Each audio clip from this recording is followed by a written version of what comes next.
अच्छा सर, ये आगे थोड़ा पाकिस्तान की पॉलिटिकल सिचुएशन की बात कर लेते हैं आप दोनों से बारी बारी। पहले ब्रिगेड साहब आपकी तरफ आती हुई, जो मुज़ाकरात के हवाले से बात चल रही है, पहले मुज़ाकरात होंगे, ये पहल करें हुकूमत वाले, पीटीआई वाले पहल करें। पीटीआई का भी एक मौके बड़ा जस्टिफाइड, वो कहती थी सिटिंग गवर्नमेंट पहल करती, फिर राना सनाउल्लाह सबके बयान आपके एस्टैब्लिशमेंट को भी ऑन बोर्ड रखेंगे। तो सर वहाँ से तो पहले सीधा सीधा मुतालबा आया ना कि आप पहले 9 मई पे शर्मिंदगी का इजहार करें और आप माफ़ी मांगें।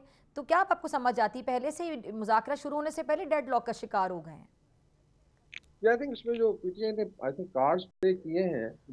देखें एक होता है कि आप पॉलिटिकली देखिए पीपल्स पार्टी के ज़माने में नाराज़ थे एस्टैब्लिशमेंट से, हम्म। फिर नून लीग का भी आया, लेकिन I think the way they have crossed और लाइन, और ये मैंने कहा था कि फौज ने कोई एस्टैब्लिशमेंट ने रेड लाइन ड्रॉ की थी। एक बेसिक आपके मुल्क की अपनी रेड लाइंस होती हैं, ठीक है। और द वे इन्होंने कंडक्ट किया 9 मई के बाद, एक तो आपने किया असॉल्ट स्टेट पे और उसमें मिलिट्री इंस्टॉलेशन पे किया, सारी दुनिया ने देखा, फिर आप ट्रिविलाइज करना शुरू हो जाएंगे कि ये नहीं था, और फिर हमें ल्योर इन किया गया, और इस्लामाबाद में काउंटर था जी कि फिर आपने गोली क्यों चलाई, जो जिसकी भी अभी फैक्शन फिगर जो है सामने आ रहे हैं।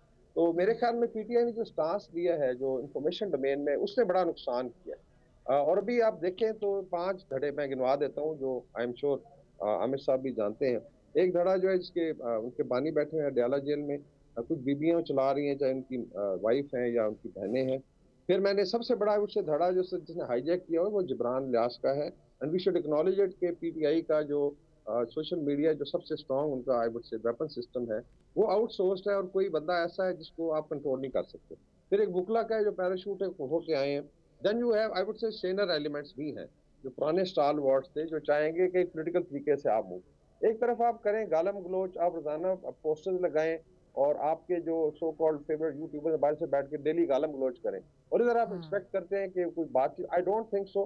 जो मेरी अपनी असेसमेंट है, और होना भी नहीं चाहिए। पोलिटिकली आप एंगेज करें पार्टी के साथ, और इसका जो भी रास्ता निकालना है।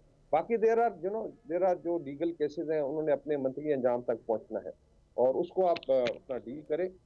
इसमें आप देखें जरदारी साहब भी रहे कितना अरसा जेल में रहे, क्या पीपल पार्टी खुदा ना खास्ता इवन बेनजीर की असैसिनेशन पे, शहादत पे they could have taken a stance, लेकिन उसमें पाकिस्तान खत्ते का नारा लगा के फिर वो आगे बढ़ गए। लेकिन मेरे ख्याल में पीटीआई ने जो इंफॉर्मेशन डोमेन में स्टांस, इससे बहुत ज्यादा नुकसान भी हुआ है, और इसमें खुद अपनी स्पेस वो कम करते जा रहे हैं। तो आई डोंट थिंक सो इसमें कोई हेडवे जो है मेरी अपनी असेसमेंट में होगा। ये पॉलिटिकल पार्टी के साथ बैठ के जो भी आई थिंक डायलॉग करना है वो करें। अदरवाइज इधर जो है दूसरी साइड से मेरे ख्याल में ज्यादा जोर होगा जो ट्रायल्स हो रहे हैं इनके, वो मंत्री अंजाम तक पहुंचे। और अगर वाकई जनरली पीटीआई लीडरशिप समझती है कि उनको शर्मिंदगी है इस चीज पे कि आपने, फिर थोड़ी सी मैं सिर्फ जिक्र करूँ, बांग्लादेश 71 पे बहुत बड़ा बयानिया बनाया गया। अभी कल हमने एक इंटरव्यू किया, इंशाल्लाह आएंगे प्रोफेसर शाहिद जमान का, मैं डालूंगा मीडिया पे।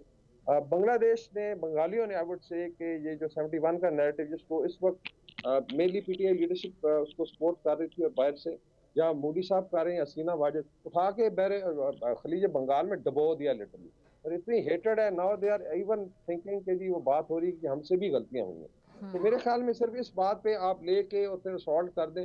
लेट्स से मेरे पे पूछता है जी कि आप फौज का ऐसा ऐसा हथियार डालते, भाई मैं तो शायद 4 साल का था। तो I think that is very very absurd narrative, और वो भी बंगालियों के मुंह पे आई वुड से थप्पड़ लगाया तीनों के, इमरान खान के, उसके बाद मोदी के, और हसीना वाजिद के, and they have actually thrown this out, और they now they are talking of कि हमें आप न्यूक्लियर कवर दें, हमारी मदद करें डिफेंस में, हम ट्रेड बढ़ाएंगे। तो ये भी आई थिंक हिस्ट्री का एक बहुत बड़ा आई वुड से जवाब है, स्पेशली पीटीआई ने जो पिछले साल पूरा ये नैरेटिव घड़ा था। सब्सक्राइब करें और बेल दबाएं ताकि कोई खबर रह न जाए।